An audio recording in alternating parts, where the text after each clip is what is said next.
seperti itu. Ibu mengerti, ibu bisa merasakan betapa sulitnya berada dalam situasi di mana kamu merasa tidak terhargai dan selalu dibanding-bandingkan. Itu pasti sangat berat kan, Fania? Bagaimana perasaan ibu saat itu? Apa yang kamu lakukan ketika itu terjadi? Saat itu saya merasa putus asa dan yang berharga itu. Baiklah, ibu sangat paham Fania dengan kondisi yang kamu rasakan. Sekarang setelah kamu menarasikan terkait masalahmu, ibu meminta kamu untuk menulis narasi dari apa yang kamu rasakan dan membaca hasil tulisannya.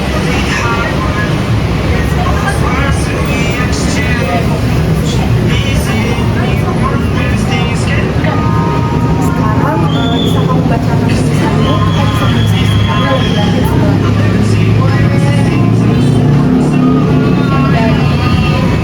Ini cerita saya tentang bagaimana saya merasa di rumah dan di sekolah. Baik Fania, jadi kamu merasa sangat kecewa dan putus asa ketika selalu dibandingkan dengan temanmu dan itu membuat perasaan itu membuat kamu merasa tidak berharga. Apa yang bisa kamu pelajari dari pengalaman ini? Ada hal-hal yang bisa kamu ambil dari situasi tersebut? Mungkin saya akan lebih bisa belajar untuk lebih percaya diri dan tidak terlalu memikirkan penampilan yang Itu hal yang bagus Fania. Saya pernah mendengar tentang seorang siswa yang juga merasa tidak percaya diri karena selalu dibandingkan sama kasus dengan kasus yang kamu alami. Tapi kemudian dia menemukan bakatnya sendiri dan merasa lebih baik. Bagaimana menurutmu? Apakah ada sisi positif dari pengalaman ini? saya bisa mencoba mencari apa yang saya tekuni atau saya fokus. Sekarang, sekarang coba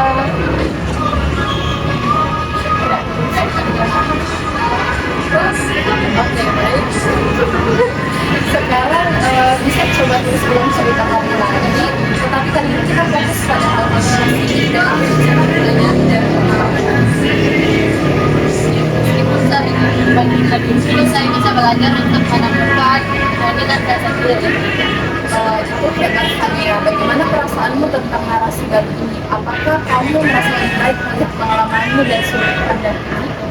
Saya merasa lebih baik untuk melihat sisi hidup saya dan dari pengalaman saya lebih percaya diri dan yakin akan mencoba hal-hal baru.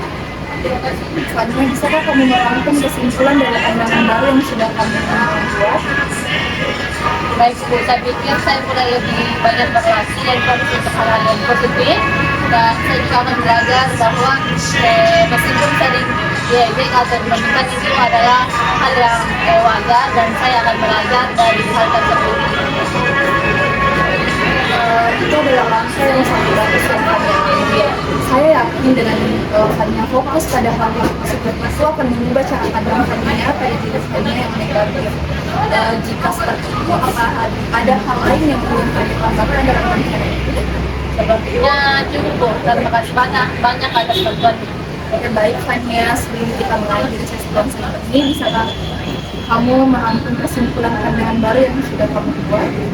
Oke Bu, saya belajar meskipun sering dibandingkan, saya punya kelebihan tidak yang harus selalu berpikir positif. Nah, sesi konseling ini membantu saya untuk mengatasi tantangan yang saya hadapi. Saya juga lebih termotivasi untuk terus belajar dan mengembangkan apa yang menjadi kelebihan saya.